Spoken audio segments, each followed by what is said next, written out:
Hello friends, আজকে অনেক দিন পর আবার চলে এসেছি আমি নতুন একটা ব্লগ নিয়ে। আজকে আমার ব্লগ হচ্ছে দুটো প্রাচীন মন্দির আমি দেখাবো আপনাদের। আমি গেছিলাম, এটা হচ্ছে জলপাইগুড়ি ডিস্ট্রিক্টে জলপেশ আর জটিলেশ্বর মন্দির। বহু প্রাচীন এই মন্দির, আর অনেক কাহিনীও রয়েছে এই মন্দিরের স্থাপনের পেছনে বা এই মন্দির রক্ষণাবেক্ষণ ইত্যাদি। তো খুব নির্জন পরিবেশ, আমি দেখাবো সবই আপনাদের। তো চলুন ভেতরটা ঘুরে আসি, তারপর আস্তে আস্তে সব বলবো। এখন আমি যে মন্দিরটায় ঢুকলাম, এই মন্দিরটা হচ্ছে জলপেশ মন্দির। এটা ময়নাগুড়ি থেকে জলপেশ, জায়গাটারও নাম জলপেশ। আপনারা যেভাবে খুশি আসতে পারেন, তবে আমি সাজেস্ট করব যে একটা প্রাইভেট কার আপনারা যদি নিয়ে নেন, এই মন্দিরে আসতে খুবই সুবিধা। কারণ এখানে কমিউনিকেশন অন্য মানে টোটো হোক বা ম্যাজিক হোক একটু কমই আমি যা দেখলাম। তো চলুন আমি ভেতরে এখন ঢুকছি। দেখুন সামনে আমার মিসেস আমাকে গাইড করছে। অ্যাকচুয়ালি ওর বাড়ি জলপাইগুড়িতে, তো তাই এগুলো ও খুব চেনা। এটা নন্দী মহারাজ। নন্দী মহারাজের দর্শনের পরেই আমরা এবার শিবলিঙ্গ, জলপেশ শিবলিঙ্গর দর্শন করব। এই শিবলিঙ্গ একটু পাতালেই অবস্থিত, দেখুন অনেকটা নিচে নামতে হবে। আমার মিসেস নিয়ে যাচ্ছে সামনে, আর দেখুন যাচ্ছি এইভাবেই। দেখুন দেখাও যাচ্ছে, অনেকটা নেবে চলে এলাম। এই হচ্ছে শিবলিঙ্গ, জলপেশ শিবলিঙ্গ। আপনারা দর্শন করুন, ভালো লাগবে। এটা হচ্ছে মন্দিরের গর্ভগৃহ।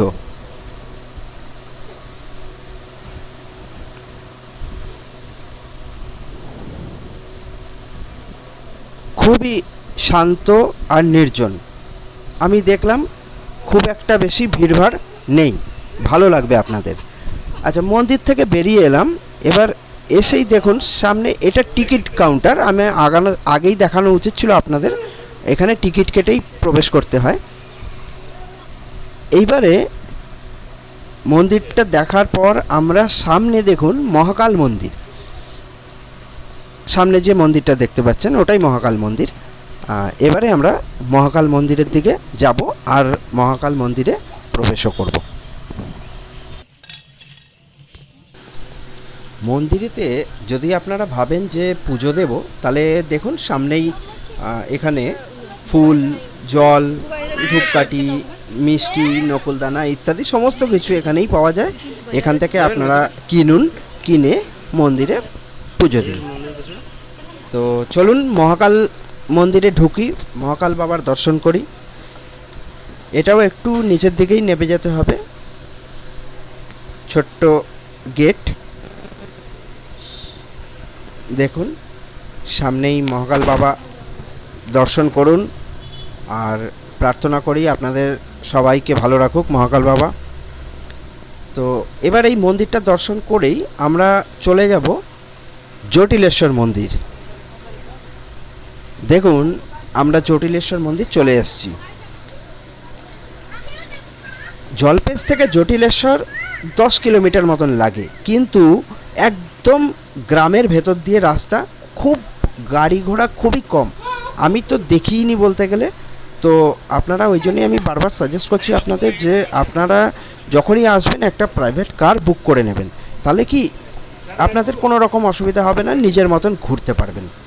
সামনে টিকিট কাউন্টার, 5 টাকা করে টিকিট। এখানে টিকিট কেটেই এবার আমরা চলুন জটিলেশ্বর মন্দির দর্শন করি। জলপেশ মন্দিরের মতোই জটিলেশ্বর মন্দিরের এরিয়াও কিন্তু বিশাল বড়। দেখুন আপনারা দেখলেই বুঝতে পারবেন, অনেক বড় এরিয়ার মধ্যে এই মন্দির। আর এই মন্দির দ্বাদশ শতাব্দীতে এই মন্দিরে স্থাপনা করা হয়েছিল। রাজা জল্প এই মন্দিরটি স্থাপন করেন, আর এটি রক্ষণাবেক্ষণ বা সংস্কারের যে কোনো কাজ করেছিল রাজা প্রাণনারায়ণ। পাল যুগ যখন ছিল, এটা পাল যুগের সময় এই মন্দিরের স্থাপনা হয়েছিল।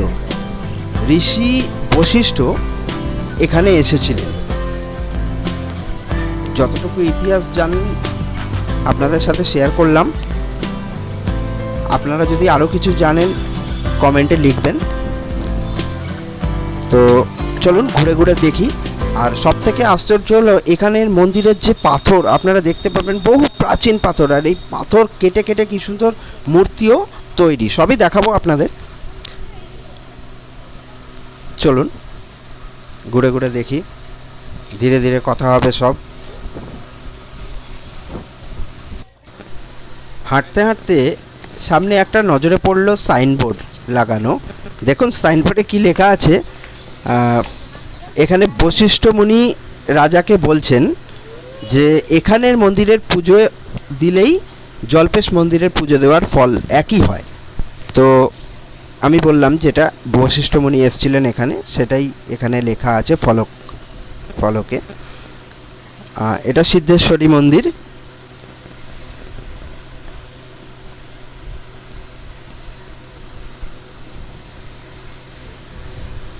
এবারে সোজা আমরা হাঁটতে হাঁটতে চলে যাই জল্পেশ জটিলেশ্বরের আসল মন্দিরের দিকে।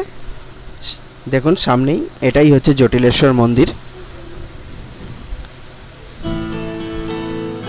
আমরা যখন গেছিলাম মন্দিরটা বন্ধ ছিল, তাই ভেতরটা ভালো করে দেখা গেলেও গেটটা দেওয়া ছিল। দেখুন এগুলো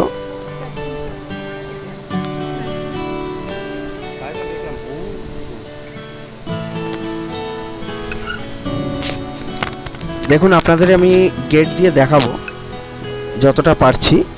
এটাই হচ্ছে জটিলেশ্বর মন্দিরের বিগ্রহ মহাদেব।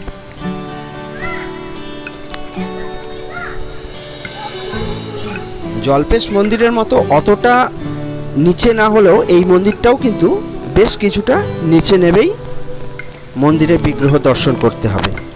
এবারে দেখুন এই মন্দিরটাকে আমি একটু প্রদক্ষিণ করছি, আপনাদের দেখানোর চেষ্টা করছি। এখানকার যে পাথরগুলো, যে পাথর দিয়ে মন্দিরটা তৈরি, আপনি দেখলেও বুঝতে পারবেন অনেক পুরনো, অনেক প্রাচীন এগুলো।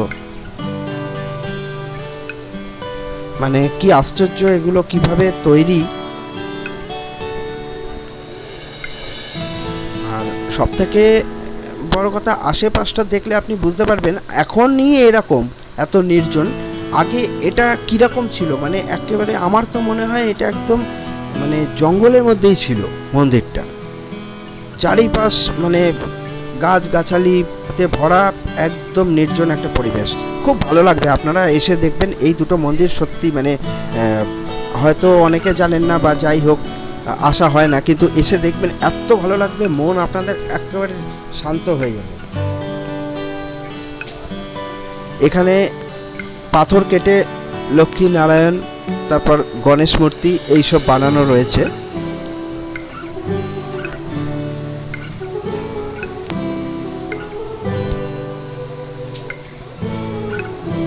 খুব ভালো লাগবে, আসবেন আপনারা সবাই।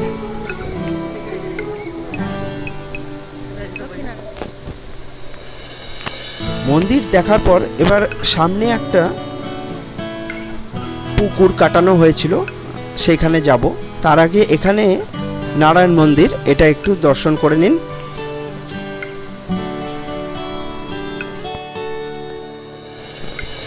দেখুন এবার আমরা সেই পুকুরের দিকেই যাচ্ছি, যেটা সংস্কারের সময় করেছিল। তো এটা দেখেই এবার আমরা, আর কিছু দেখার নেই এখানে, এবার আমরা বেরিয়ে যাব, বাড়ি ফেরার পালা। সঙ্গে থাকার জন্যে অসংখ্য ধন্যবাদ। আর এভাবেই সাপোর্ট করবেন, লাইক করবেন, শেয়ার করবেন, কমেন্টস করবেন। কোনো কিছু ভুল হয়ে গেলে ক্ষমা করে দেবেন। তো আমরা এবার গাড়িতে উঠে পড়ব, ফেরার পালা। দেখা হবে নেক্সট ব্লগে। Thank you.